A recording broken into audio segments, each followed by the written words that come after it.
Mi floristería, el jardín de Elara, siempre ha sido un refugio contra el gris del mundo. Un pequeño universo de clorofila y color encajado entre una panadería cuyo aroma a pan caliente se rendía siempre al perfume de mis jacintos, y una vieja mercería donde el tiempo se había detenido. Para mí era más que un negocio, era el último eco de la risa de Mateo, mi esposo, quien decía que yo no vendía flores, sino trocitos de vida encapsulada. Desde que él se fue, cada pétalo que acomodaba, cada tallo que cortaba, era una conversación silenciosa con su recuerdo.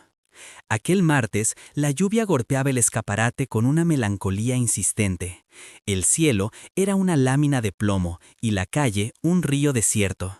Yo estaba podando las espinas de un lote de rosas color té, sintiendo el pinchazo ocasional como un recordatorio agudo de que hasta la belleza necesita defenderse. Fue entonces cuando la campanilla de la puerta tintineó, un sonido tan inesperado en una tarde así que me hizo dar un respingo. El hombre que entró trajo consigo el frío de la calle y una presencia que pareció absorber la luz de la tienda.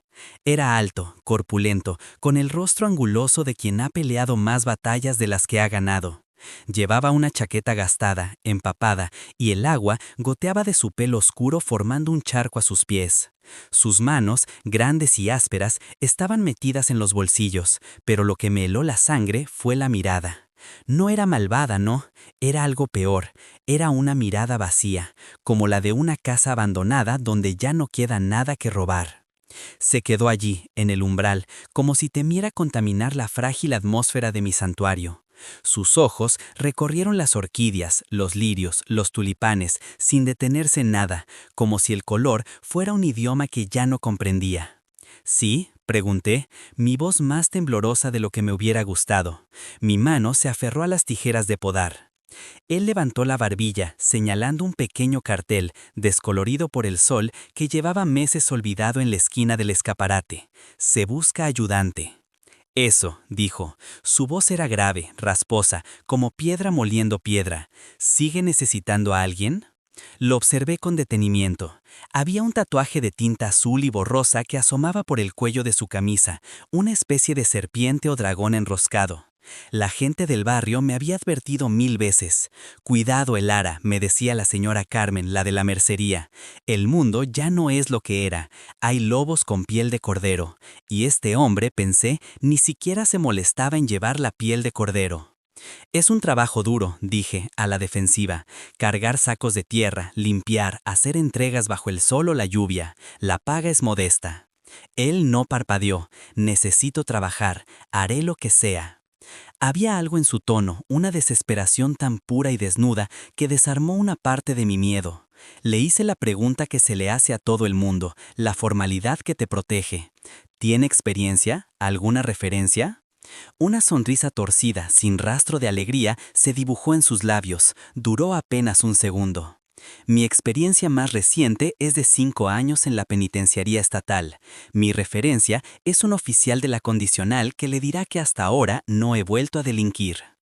El aire se volvió denso, pesado. La palabra penitenciaría cayó entre nosotros como una piedra en un estanque, y sus ondas tocaron cada flor, cada hoja, manchando el aire con la sombra de muros de hormigón y alambre de espino. Robo a mano armada, lo supe después. Un error estúpido, una noche de alcohol y malas decisiones que le costó un lustro de su vida. Mi primer impulso fue negarme, decirle que el puesto ya estaba cubierto, inventar cualquier excusa para que esa oscuridad saliera de mi tienda y me dejara en paz con mis flores y mis fantasmas. Podía sentir el murmullo del barrio, las miradas de reojo, el estigma que se pegaría a mi puerta como el musgo. Elara ha metido al diablo en su jardín. Pero entonces mis ojos se encontraron de nuevo con los suyos, y por debajo de la dureza, por debajo del vacío, vi un destello minúsculo, casi imperceptible. Era el temblor de una llama a punto de extinguirse, la súplica de un náufrago que ya no tiene fuerzas para gritar. Vi a un hombre que había pagado su deuda con la sociedad, solo para descubrir que la sociedad seguiría cobrándosela por el resto de sus días. Recordé a Mateo, arrodillado en nuestro pequeño jardín trasero, cuidando de un rosal que todos daban por muerto. Todo merece una segunda oportunidad, Elara, me decía, con las manos cubiertas de tierra. Solo necesitan un poco de cuidado, un suelo que los acoja sin juzgar sus ramas secas. Respiré hondo, llenando mis pulmones con el aroma de la tierra húmeda y los lirios. Olía a comienzos. Empiezas mañana a las 8, dije, y mi propia voz me sorprendió por su firmeza. Te encargarás del almacén y las entregas. No quiero que fumes cerca de las flores, y si rompes algo, me lo dices. Me llamo Elara. El hombre se quedó inmóvil. El muro de su rostro pareció resquebrajarse por un instante, mostrando una incredulidad tan profunda que fue casi dolorosa. No dijo gracias, no sonrió, simplemente asintió, un movimiento corto y seco. Dante, dijo, y fue lo único que añadió antes de dar la vuelta y salir, cerrando la puerta con una delicadeza que no esperaba. La campanilla volvió a sonar, devolviéndome al silencio. Me quedé sola, con el corazón latiéndome en los oídos y el eco de un nombre que sonaba a infierno y redención. Afuera, la lluvia seguía cayendo, pero por primera vez en mucho tiempo sentí que no estaba limpiando el mundo, sino regando una semilla que acababa de plantar en la tierra más árida e incierta que jamás había conocido. Dante llegó a las 8 en punto de la mañana siguiente. El sol, como arrepentido de la tormenta del día anterior, se filtraba a través del escaparate en una luz pálida y acuosa que hacía brillar las gotas de rocío sobre los pétalos de las peonias. Él ya no llevaba la chaqueta empapada, sino una camisa de franela limpia pero gastada, de un color indefinido entre el gris y el azul. No traía consigo el frío, sino el olor neutro del jabón barato y el aire de la mañana. No hablamos.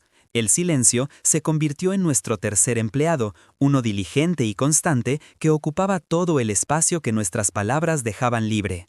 Le mostré el almacén, un pequeño cuarto fresco y umbrío que olía a tierra y a musgo. Le enseñé dónde estaban los sacos de abono, las macetas, las herramientas.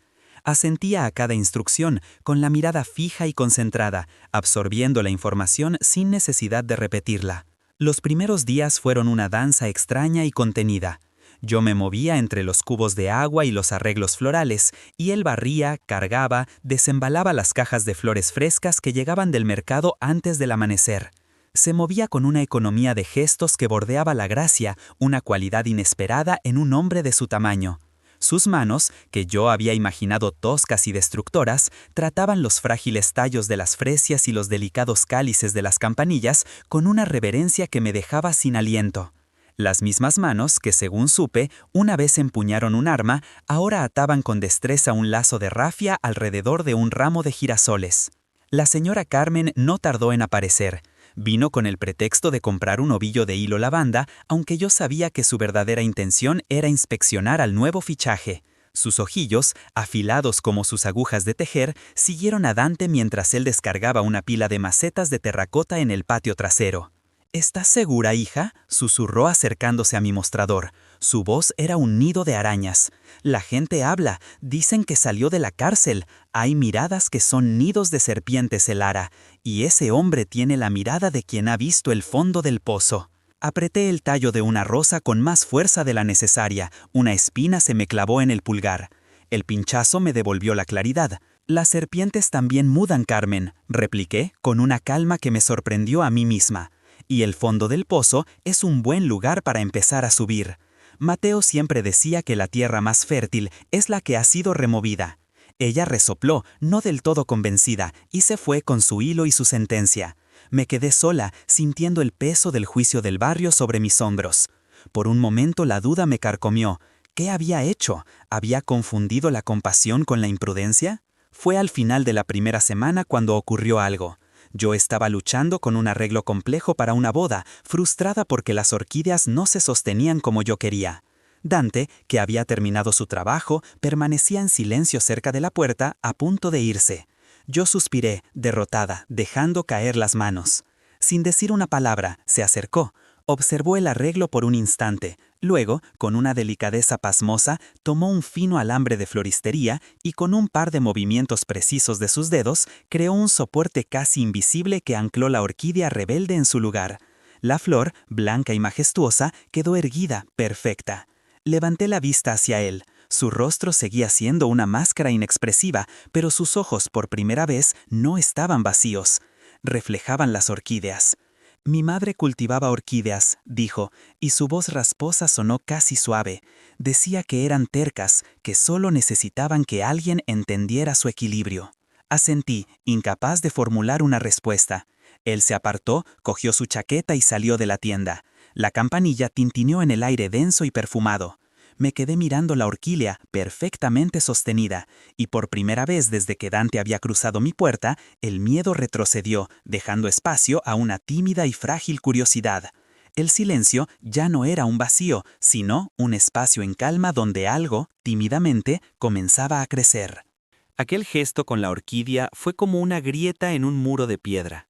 No derribó la pared, pero permitió que se filtrara una hebra de luz, alterando el paisaje de nuestra relación. Las semanas que siguieron se tejieron con hilos de ese nuevo silencio, uno que ya no era vacío, sino expectante. Dante seguía llegando a las 8 en punto, y su presencia ya no absorbía la luz, sino que parecía anclarla, darle un centro de gravedad a la tienda que flotaba en mis recuerdos. Descubrí que conocía el lenguaje secreto de las plantas, no con la teoría de los libros que yo había estudiado, sino con una sabiduría antigua, casi instintiva, que residía en sus manos. Lo vi revivir un helecho que yo había dado por perdido, susurrándole aliento a las frondas marchitas con una mezcla de tierra y paciencia. Un día lo encontré en el patio trasero, desmontando el viejo sistema de riego por goteo que llevaba años atascado. Sin que yo se lo pidiera, con herramientas que trajo de no sé dónde, pasó la tarde limpiando los conductos, ajustando las boquillas, hasta que el agua volvió a fluir en un murmullo vivificante. El agua, como las personas, necesita un camino despejado, dijo, secándose el sudor de la frente con el dorso de la mano cuando le pregunté cómo lo había logrado. Si se estanca, se pudre todo. Fue una de las frases más largas que le oí pronunciar, y se quedó flotando en el aire húmedo, cargada de significados que yo no me atrevía a desentrañar del todo. Ya no era solo mi empleado, se había convertido, sin que ninguno de los dos lo planeara, en el guardián del jardín. Mientras yo componía la belleza visible, los ramos, los centros de mesa, él se ocupaba del alma del lugar, las raíces, la tierra, el agua, la vida que pugnaba por abrirse paso lejos de las miradas. La gente del barrio, sin embargo, no veía el helecho revivido, ni oía el murmullo del agua. Solo lo veían a él. Veían el tatuaje, la espalda ancha, el silencio que confundían con amenaza. Las ventas disminuyeron. Algunos clientes habituales cruzaban a la acera de enfrente, lanzando miradas furtivas al escaparate como si mi tienda se hubiera vuelto contagiosa. La señora Carmen dejó de venir por completo. A veces la veía observándome desde la puerta de su mercería, negando con la cabeza, con la misma expresión con la que se mira una catástrofe a cámara lenta. Una noche, cuando ya cerrábamos, dos hombres se detuvieron frente a la tienda. Eran delgados, nerviosos, con el tipo de mirada que lo registra todo buscando una debilidad. No miraban las flores, miraban a Dante. Uno de ellos le hizo un gesto con la cabeza, una invitación torcida. Yo, que estaba dentro, sentí un escalofrío recorrer mi espalda. Dante no devolvió el saludo, se quedó inmóvil, con la espalda vuelta, pero pude ver cómo se le tensaban los músculos del cuello. Su quietud no era de calma, sino la de una pantera que ha detectado un peligro. Los hombres se rieron entre dientes y siguieron su camino, pero su presencia dejó una mancha aceitosa en el aire de la tarde. ¿Los conoces?, pregunté, mi voz apenas un susurro. Dante tardó en responder. Terminó de bajar la persiana metálica y el estruendo final sonó como el portazo de una celda. Conocía mucha gente que es mejor olvidar, respondió, sin mirarme. No volverán. Pero yo no estaba tan segura. A partir de ese día noté un cambio en él. Su silencio se volvió vigilante. Cuando barría la entrada, sus ojos no se limitaban a la acera, sino que escudriñaban la calle entera. Se quedaba siempre hasta que yo cerraba con llave, esperando en la penumbra hasta que el último cerrojo encajaba en su sitio. No hablábamos de ello, pero un nuevo pacto se había sellado entre nosotros. Él, que había sido la oscuridad que entró en mi tienda, se estaba convirtiendo en mi centinela contra las sombras que ahora acechaban fuera. Y yo, que le había dado trabajo por una mezcla de piedad y recuerdo, ahora sentía nacer en mí algo parecido a la confianza, una flor extraña y resistente que había decidido crecer en el jardín más improbable. La confianza, descubrí, no crece como las rosas, con capullos evidentes y un perfume que anuncia su llegada. Crece como el musgo, en silencio, en los lugares sombríos y húmedos, una capa de verde tenaz que se aferra a la piedra y la vuelve suave al tacto. Mi confianza en Dante creció así, alimentada por la quietud de los días y la tensión compartida. Pero el musgo no paga las facturas. La pila de recibos sin abrir en mi escritorio crecía con una constancia que mis flores, ahora mustias por la falta de compradores, no podían igualar. El aroma de la tienda se había vuelto agridulce, una mezcla del perfume de la vida y el hedor sutil de la decadencia. El jardín de Lara se estaba marchitando. Una noche de jueves me quedé hasta tarde. La calle estaba vacía, y la única luz era el resplandor pálido de mi tienda, una isla de color en un océano de asfalto oscuro. Estaba sentada en el suelo del almacén, rodeada de macetas vacías, con el libro de cuentas abierto sobre mis rodillas. Los números rojos eran como pequeñas heridas sangrantes en el papel. La herencia de Mateo, el sueño que habíamos construido juntos, se desmoronaba, y sentí que le estaba fallando. Un sollozo, seco y áspero, se me escapó del pecho, rompiendo el silencio, y luego otro y otro. Apoyé la frente en mis rodillas y dejé que la desesperación me inundara, las lágrimas mojando el polvo del suelo de cemento. No oí a Dante entrar, solo sentí su presencia, una sombra sólida que bloqueó la luz de la puerta. Me quedé inmóvil, avergonzada de que me viera así, rota. Esperaba que se fuera, que me dejara con mi dolor. Pero no lo hizo. Escuché el sonido de la tetera llenándose de agua y minutos después el chasquido de la llama del hornillo. Volvió y colocó a mi lado una taza de cerámica agrietada, de la que ascendía un vapor con aroma a manzanilla. Se sentó en un saco de tierra, no demasiado cerca, pero lo suficientemente próximo para que su presencia fuera un ancla. «No merece la pena», dijo su voz grave, rompiendo un silencio de minutos que parecía una eternidad. «Ningún negocio merece esto». «No es el negocio», repliqué con la voz ahogada. Es lo único que me queda de él». No pregunté cómo sabía que se había quedado, lo daba por hecho. Me había estado cuidando desde las sombras, un guardián silencioso que yo había elegido sin saberlo. Bebí un sorbo de té. El calor se extendió por mi pecho, aflojando el nudo de angustia. «La deuda que pagué en la cárcel no fue la más grande», dijo de repente, mirando las macetas vacías como si leyera una historia en ellas. «Mi madre estaba enferma, necesitaba un tratamiento que no podíamos pagar. Tomé un dinero que no era mío de la gente equivocada. Pensé que podía devolverlo, pensé que podía ser un héroe». Hizo una pausa y en el silencio oí el eco de 5 años perdidos.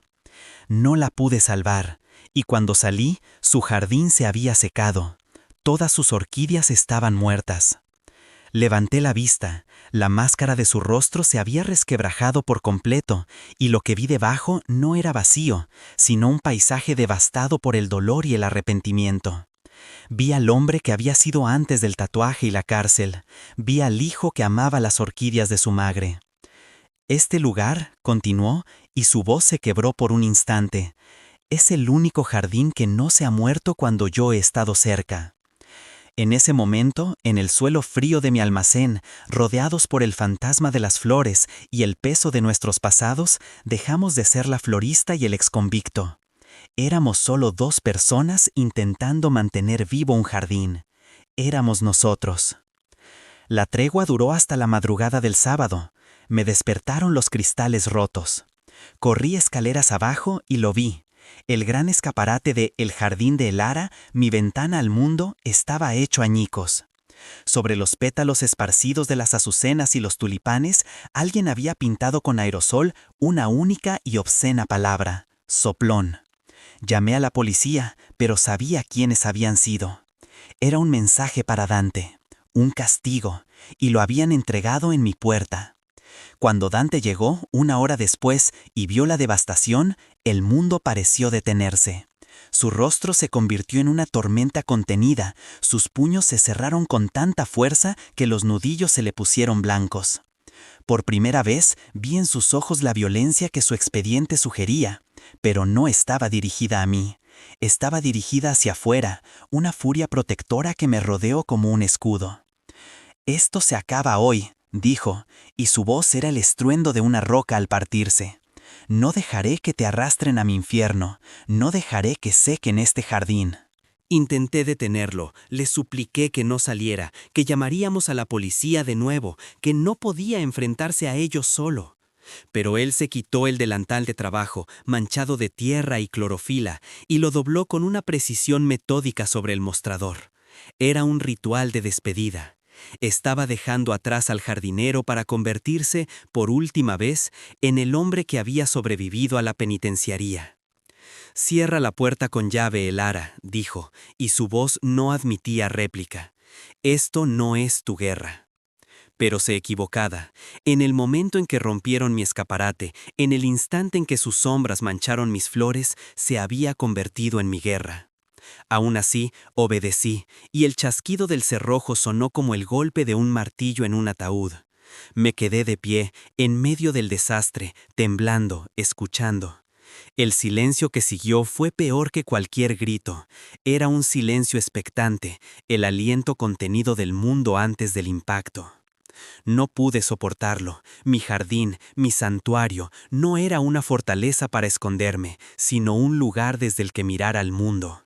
Giré la llave de nuevo y abrí la puerta apenas una rendija. Allí estaba él, de pie en la acera, bajo la luz anaranjada de una farola. Los dos hombres de la otra noche habían vuelto, y no estaban solos, eran 4.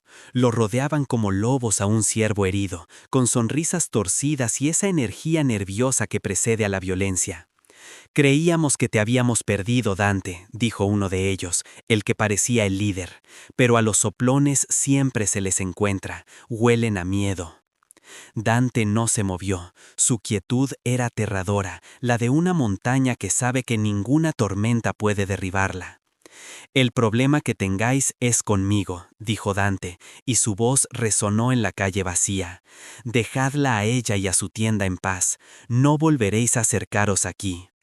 El líder soltó una carcajada hueca. «¿Y quién nos lo va a impedir? Tú estás acabado, Dante, sin nadie, sin nada». Fue entonces cuando empujé la puerta y salí. El aire frío de la noche me golpeó la cara. Me planté a unos pasos detrás de Dante, con un recogedor y una escoba en las manos, las únicas armas que tenía. Los 4 hombres me miraron, primero con sorpresa, luego con desprecio. «No estás solo», dije, y mi voz tembló pero no se rompió. «Y esto no es nada, es su trabajo, y es mi tienda, y si quieren volver a tocar una sola de mis flores, tendrán que pasar por encima de los 2». Un silencio denso cayó sobre la acera. La mirada del líder saltó de mí a Dante, y por primera vez vi una fisura en su confianza. Esto no era una pelea de callejón por viejas deudas, era algo distinto. La presencia de una mujer con una escoba había cambiado las reglas del juego. Había introducido en su mundo de violencia cruda algo que no entendían, un brote de lealtad creciendo en un lugar inesperado. Dante se giró levemente, solo un instante, y sus ojos se encontraron con los míos. En ellos no vi al exconvicto ni al guardián. Vi al hombre que me habló de las orquídeas de su madre. Vi el jardín que llevaba dentro, el que luchaba desesperadamente por no secarse. El líder escupió al suelo. «Vámonos, este sitio apesta a flores muertas de todas formas».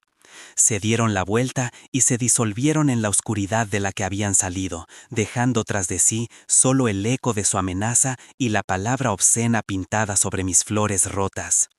Nos quedamos solos en la acera, rodeados por los restos de mi escaparate. La adrenalina me abandonó de golpe y la escoba se me cayó de las manos, haciendo un ruido seco en el cemento. Dante se acercó y con una delicadeza que ya no me sorprendía, recogió la escoba y me la devolvió. «Gracias», susurró, y la palabra pareció costarle un mundo. «No», repliqué, negando con la cabeza, «gracias a ti, Dante». No hubo más palabras. Entramos y juntos empezamos a limpiar. Barrimos los cristales, recogimos los pétalos mayullados, enderezamos las macetas volcadas. Trabajamos en silencio, codo a codo, mientras la noche se rendía al primer rubor del alba. Cuando el primer rayo de sol se filtró a través del hueco del escaparate, iluminando el polvo y la devastación, no sentí desesperación. Sentí el olor a tierra removida, el olor a comienzos. A las 8 en punto, la señora Carmen apareció en la puerta. Llevaba en las manos un termo de café y una caja de bizcochos. Detrás de ella, el panadero, con un gran cartón para tapar el hueco. Nos miraron, a Dante y a mí, cubiertos de polvo, y no hubo preguntas ni juicios, solo un asentimiento silencioso. El barrio, que me había dado la espalda, volvía a llamar a mi puerta. Dante no salvó mi vida interponiéndose a una bala o ganando una pelea a puñetazos. La salvó de una forma más profunda y duradera. La salvó al quedarse, al demostrarme que una segunda oportunidad no es un regalo que se da, sino un jardín que se cultiva, con paciencia y con coraje, incluso cuando el suelo está lleno de cristales rotos. Se quedó a barrerlos conmigo y al hacerlo me enseñó que incluso en la tierra más devastada, la vida siempre, siempre encuentra la manera de volver a brotar.